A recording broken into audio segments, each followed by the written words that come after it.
مراد تو صاف ہی منع کر دیتا ہے کہ میں فی الحال نور بانو سے ایسی کوئی بات نہیں کروں گا کہ وہ کسی پیپرز پہ سائن کرے. ابھی اس کے باپ کا کفن بھی میلا نہیں ہوا ہوگا اور ہم اسے اس کی جائیداد میں اپنا حصہ بتانے کی بات کرنے لگ جائیں. لیکن حنید بھی اس بات کا پیچھا چھوڑنے والا نہیں. وہ دیکھتا ہے کہ میرا بھائی تو ہاتھ سے جا ہی چکا ہے، پر وہ سوچ کے بیٹھا ہوا ہے کہ اب ایسی مشکل سچویشن مراد کے سامنے رکھ دوں گا کہ نور بانو اگر اسے انکار کرے گی اور مراد اپنی بیوی کی سائڈ لے گا تو اس میں یقیناً ماں کی بے عزتی ہوگی. اس کے بعد وہ خود ہی نور بانو کو بلا لیتا ہے. سب گھر والوں کے بیچ میں بیٹھ کے سوچتا ہے کہ یہ بات نور بانو سے میں خود ہی کر لوں. لیکن نور بانو کو تو پہلے ہی سفینہ یہ بات کہہ چکی ہے کہ مراد اور نور جہاں تمہاری حویلی کے پیچھے ہیں. ان کا کہنا ہے کہ چچا کے کوئی بیٹے نہیں تھے، اسی لیے ہم بھتیجوں کی جائیداد میں حصے والی بنتی ہے. اور وہ یہ سوچ کے بیٹھے ہوئے ہیں کہ اپنے حصے میں وہ شاہ محل کو نور جہاں کے نام لگوا دیں گے. ساتھ ہی سفینہ نور بانو کو یہ مشورہ دیتی ہے کہ میں تمہاری بڑی بہنوں جیسی ہو کے یہ مشورہ دے رہی ہوں کہ کبھی بھی کسی کمزور لمحے میں آ کے مراد کے کہنے پہ کسی پیپرز پہ سائن مت کر دینا. تمہاری بیکنگ بہت سٹرونگ ہے، یہی تو فائدہ ہے تمہیں ہم دونوں کے سامنے. ہم دونوں تو چلو اپنے گھر واپس نہیں جا سکتے، اسی لیے اس جہنم میں رہ رہے ہیں اور نور جہاں کی ہر بات مان رہے ہیں. لیکن تم نے اگر اپنی جائیداد بھی ان کے نام لگا دی تو کبھی بھی یہاں سے نکلنے کا کوئی راستہ نہیں ہوگا. نور بانو بھی پہلے سے ہی اپنے وکیل کو کال کر کے پوچھتی ہے کہ کیا میرے چچا زاد بھائیوں کا بھی حصہ بنتا ہے میری جائیداد میں سے. لیکن وکیل اس کو بتاتا ہے کہ تمہارے بابا بہت ہی مضبوط کام کر کے گئے تھے اور ہر چیز تمہارے نام کر کے گئے تھے. جب تک تم سگنیچر نہیں کرو گی تمہاری جائیداد میں کسی کا کوئی حصہ نہیں بنتا. اب جب حنید سب کے سامنے بیٹھا نور بانو سے یہ بات کرنے لگا ہوتا ہے تو وہ ایک لمبی تمہید مانتا ہے اور اسے کہتا ہے کہ یہ بات ہم نے ویسے تو چاہا تھا کہ مراد ہی تم سے کہے، لیکن پتہ نہیں تم نے مراد پہ کیا جادو کر رکھا ہے کہ اس نے تو صاف انکار کر دیا. پر تم جانتی ہو کہ اب چچا کی وفات ہو گئی ہے تو نور ماما ہی تمہاری بھی بڑی ہیں، اسی لیے میں تم سے یہ بات کہنا چاہتا ہوں. نور بانو بھی نور جہاں سے یہ تو سیکھ گئی ہے کہ جب کوئی آپ کے مزاج کے مطابق کوئی بات نہ کرنے والا ہو تو اس کو بولنے کا موقع ہی نہ دو، پہلے ہی اس کو اتنا کنفیوز کر دو کہ وہ اپنی بات کمپلیٹ کر ہی نہ پائے. تو وہ فوراً ہی حنید بھائی سے پوچھتی ہے کہ حنید بھائی اتنی لمبی تمہید کس بات کے لیے باندھ رہے ہیں آخر؟ آج سے پہلے تو آپ کو مجھ سے کوئی بھی بات کرتے ہوئے اتنی لمبی تمہید کی ضرورت نہیں پڑی. اور حنید سچ میں کنفیوز ہو جاتا ہے کہ وہ اب یہ بات آخر نور بانو سے کیسے کہے. لیکن سفیر اتنے میں بول پڑتا ہے کہ ہم لوگوں نے مل کے یہ فیصلہ کیا ہے کہ چچا کی جائیداد میں سے جو ہمارا حصہ ہے اس میں سے ہم شاہ محل کو اپنی ماں کے نام لگوانا چاہتے ہیں. نور بانو کہتی ہے کہ لیکن آپ لوگوں کو ایسا کیوں لگا کہ میرے باپ کی جائیداد میں آپ لوگوں کا بھی حصہ ہے؟ تو حنید کہتا ہے کہ چچا کے کوئی بیٹے نہیں تھے، اسی لیے ہمارا تو حصہ بنتا ہی ہے نا، اور ویسے بھی وہ دادا کی جائیداد تھی اور چچا نے زبردستی وہ اپنے نام کروائی ہوئی تھی. ہمارے باپ کا حصہ بھی اس کو نہیں دیا تھا تو اسی لیے ہمارا حصہ تو بہت بنتا ہے، لیکن ہم اپنا باقی سب حصہ تو چھوڑ رہے ہیں، صرف یہ شاہ محل میری ماں کے نام کروا دینا. اور اسے پیپرز دیتا ہے کہ ان پہ سائن کر دو. نور بانو کہتی ہے کہ مجھے سمجھ نہیں آئی کہ آپ میرے گھر کے پیچھے کیوں پڑ گئے ہیں. میرے ابا کی وفات ہو گئی ہے تو اس کا یہ مطلب تو نہیں کہ آپ لوگ فوراً ہی میری ساری جائیداد میں بھی نظر رکھ کے بیٹھ جائیں.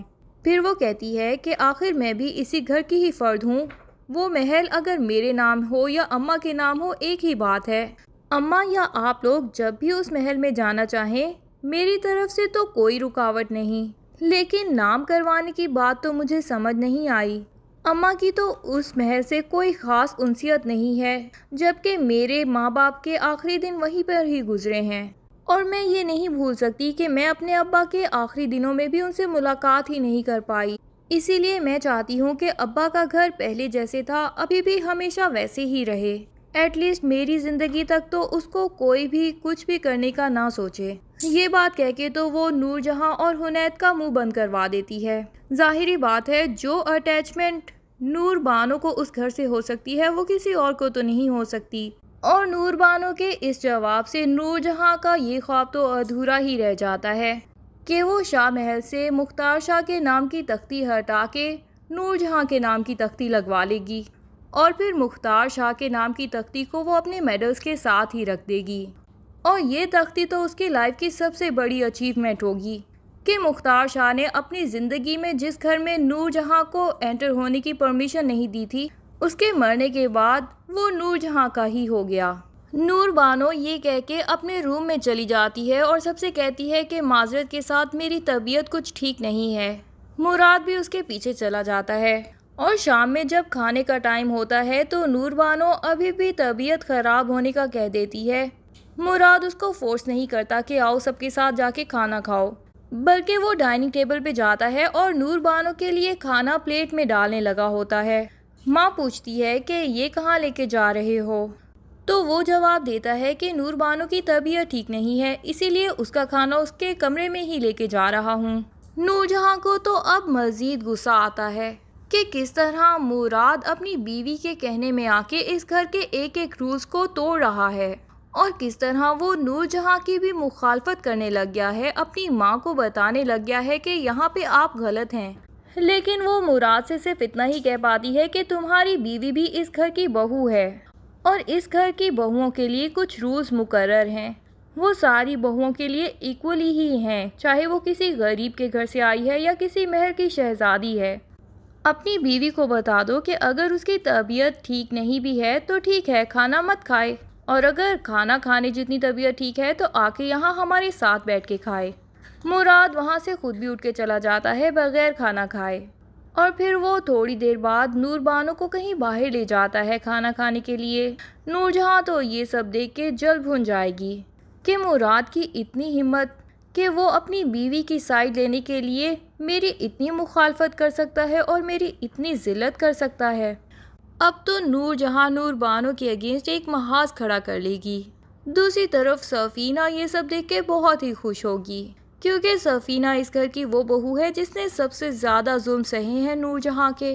گھر کے سارے کام ماسیوں کی طرح کرتی رہی، اور پھر جب پریگننٹ ہوئی تو نور جہاں نے اس کے اوپر یہ پریشر ڈالنا شروع کر دیا کہ ہمارے گھر میں تو صرف بیٹے ہی ہوتے ہیں تو میرا پوتا ہی ہوگا، اور جیسے ہی پتہ چلا کہ اس کا بیٹا نہیں بلکہ بیٹی پیدا ہونے والی ہے تو دوبارہ سے اس کے اوپر اتنے کام لاد دیے گئے کہ اس کا مس کیریج ہو گیا، اور پھر اس کو اس کی اولاد کے جانے کا دکھ بھی منانے نہیں دیا گیا۔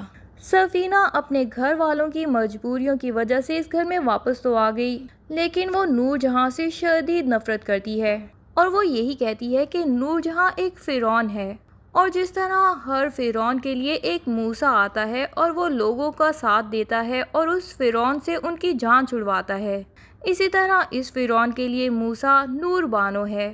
یقیناً وہ بہت جلد نور جہاں کا غرور توڑ دے گی۔ اب سفینہ کی بات کتنی حد تک سچ ہو سکتی ہے، یہ سب جاننے کے لیے ڈرامے کی نیکسٹ ایپیسوڈ کا انتظار کیجیے۔ تب تک کے لیے اللہ حافظ۔ ویڈیو پسند آئے تو لائک اینڈ کمنٹ ضرور کر دیں، اور چینل کو سبسکرائب کرنا نہ بھولیے۔ Thank you.